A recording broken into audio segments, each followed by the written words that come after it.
This is KGW News at 11. Good evening. We begin tonight with breaking news. One person was hurt in a shooting on board a MAX train tonight in southeast Portland. TriMet confirms the person was shot on a Green Line train. This happened near the southeast Main Street MAX station, which is near Mall 205. A witness told us this started over a fight about a dog on the train. The victim was taken to the hospital. We don't know their condition. So far, police have not confirmed any information about the shooting, including whether anyone was arrested. Green Line service was interrupted during the investigation, but is back up and running now. Also breaking on the coast right now, Highway 101 has been shut down in Tillamook County over reports of a man with explosives. This is near Little Nestucca River Road between Pacific City and Nescoin. The Tillamook County Sheriff's Office says police were chasing a suspect who is now stopped on the highway and may have an explosive device in the car. The sheriff there is asking people to steer clear of the area, saying it's an ongoing dangerous situation.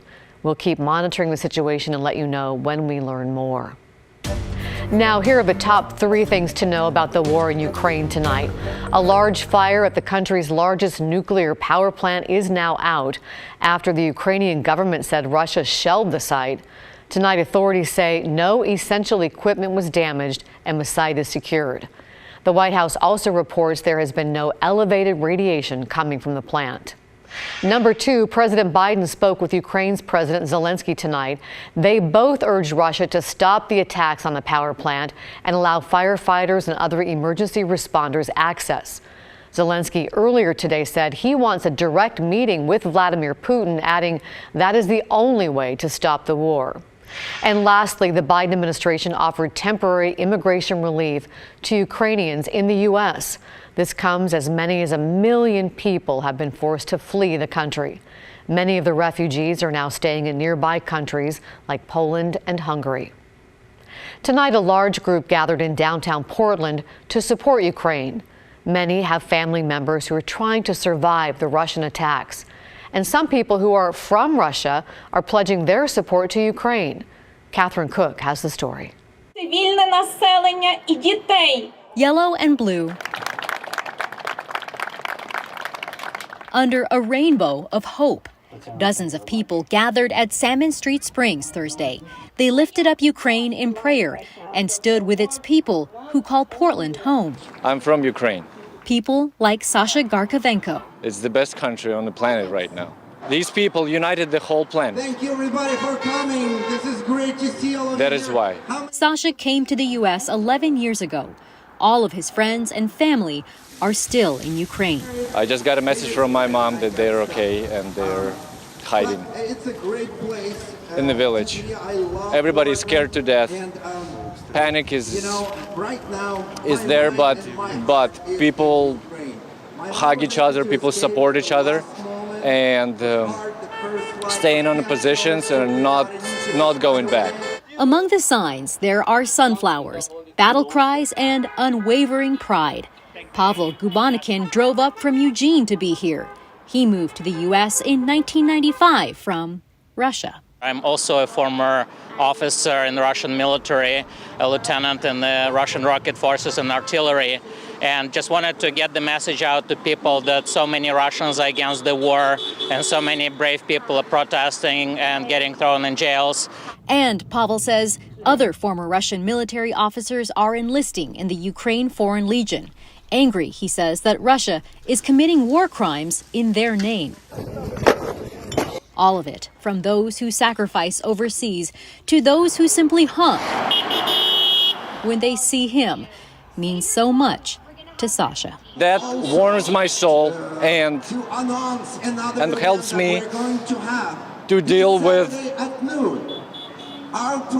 everything I feel. Many here say the greatest weapon in this war isn't guns, it isn't rockets, it's information, specifically the truth. They're asking people to share the truth online from reputable sources on the ground in Ukraine, because right now lies are killing people. In Southwest Portland, Catherine Cook, KGW News. The family of a Vancouver man is desperate for answers after their loved one was shot and killed in a Northeast Portland parking garage. Savannah Hall said her uncle, 38-year-old Jacob Dreyer, was an avid snowboarder and car enthusiast who was often seen tearing apart and rebuilding European cars. Police said Dreyer was shot and killed Saturday night in the Lloyd district near Northeast 2nd and Holiday. They aren't revealing anything else to the family because they said it could jeopardize the investigation. He was a normal dude and was passionate about life and didn't deserve this. And I don't want more people to be subject to some weird incident like this. So we need to figure out how to bring change. Since the start of this year, there have been more than 250 shootings in Portland, with more than a dozen of them turning deadly. Advocates for Portland's houseless community are challenging the mayor to get 3,000 people into houses or apartments by the end of the year. They want the city to take money earmarked for designated camps and shelters and instead use it to rent apartments at market value. It's an idea with a massive estimated cost of $85 million per year. But supporters say it would be cheaper per capita than a $20 million plan for Safe Rest Villages that would house just 300 people. Meanwhile, there are organizations working to help as many people as they can who are without a home. And today we got a look inside a new day shelter in Northwest Portland. It's specifically for women, children, and gender diverse people.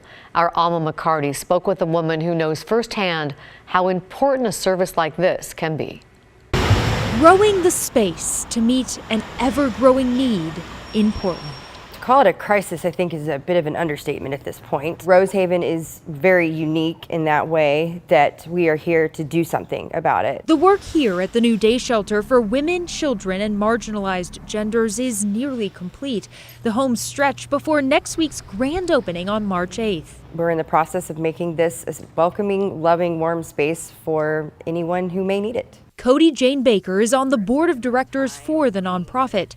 For her, this mission is personal. 6 years ago, I was battling alcoholism. It wound up with me staying in a women's shelter here in downtown Portland. I originally found Rosehaven because someone told me that that's where to go to get the best clothes. So I did, and I walked in and found this amazing community of women who are wanting to help women and children. Not fix them, but help them. She says Rosehaven met her where she was that day. That type of care and compassion kept her coming back for other services. They helped me navigate where to go to get things done. That's the hardest part, is when you're in that situation, there's so much going on around you that you really need someone to look you in the eye and be like, this is step 1, this is step 2, this is step 3. Rosehaven is a low barrier shelter, meaning people who come by here aren't required to be sober. The only qualification for you to come in here is to act like a decent person. In addressing homelessness on a larger scale, Baker believes that element is essential. City of Portland, you need to get people in housing before you worry about their sobriety. It's very difficult to get sober in a shelter. This is a triage space. This will help you get to those areas. But before you can think about becoming sober or getting your mental health in line, you might need a clean pair of panties. You might need to brush your teeth. And that's what we do here. Baker is celebrating 5 years alcohol-free next week. Rosehaven will open for the women and children they serve starting at 9 a.m. next Tuesday. Well, congratulations to Baker, and we thank her for sharing her story. Thank you, Alma. The problems Portland is facing, including the homeless crisis, have many questioning the city's form of government. Tonight on The Story, Pat Doris looked into the efforts to improve it. Not many cities have our system of government, and it's not working all that well. But the system is currently under review, and that could change. To make sure we're all on the same page, consider this. The City of Portland has 4 elected commissioners who can live anywhere they want. They do not have to live in any particular part of town, and they don't represent any particular area. Same thing with the mayor. The mayor then assigns each commissioner huge city departments. Then those commissioners are expected to run the department, overseeing it with a department director. But since the mayor can give anyone a bureau, he can also take it away without notice. That creates instability, and it can create an unwillingness to cooperate with other departments because you have to look out for yourself. I spoke with Andrew Spear, who's part of something with an important mission and a boring name, the Portland Charter Commission. He and other volunteers have spent nearly 2 years studying the way things are done now and how it can get better.